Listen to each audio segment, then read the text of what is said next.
প্রেম নেই জিতু কমলের জীবনে, নবনীতার হাত ছেড়েছেন। এবছরের ভ্যালেন্টাইন্স ডেটা কার সঙ্গে কাটাবেন অভিনেতা? আপনাদের সবাইকে স্বাগত সিনে গসিপে।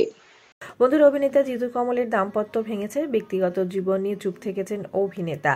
এরই মাঝে একটি সংবাদ মাধ্যমের প্রতিবেদনে মুখ খুললেন ভ্যালেন্টাইন্স ডে নিয়ে অভিনেতা জিতু কমল। সেখানেই তিনি তার সম্পর্কের বিষয়ে এই প্রথমবার কথা বললেন।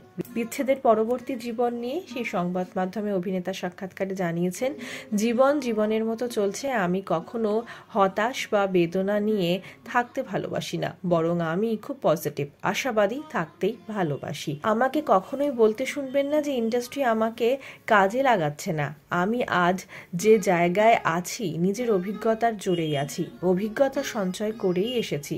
আমি অন্ধকারের মধ্যে গিয়েছি, সূর্যের আলো আমি বেশি করে পাবো বলে।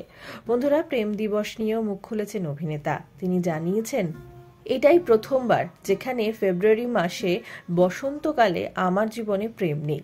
ইন্ডাস্ট্রিতে যবে থেকে এসেছি তবে থেকেই বলা হতো আমি নাকি অনেক প্রেম করেছি, সত্যিই করেছি, তবে এই বছর কোনো প্রেম নেই। বাবা মায়ের কাছে আছি, তাদের জীবন রঙিন করে তোলার চেষ্টা করছি।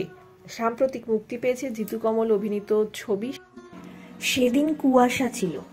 এই ছবিটিতে জিতু কমল ছাড়াও রয়েছেন পরাণ বন্দ্যোপাধ্যায়, সৌরসিনী মৈত্র এবং আরও অনেকে। এছাড়াও সদ্য শেষ করেছেন অরণ্যের প্রাচীন প্রবাদ ছবিটির শুটিং।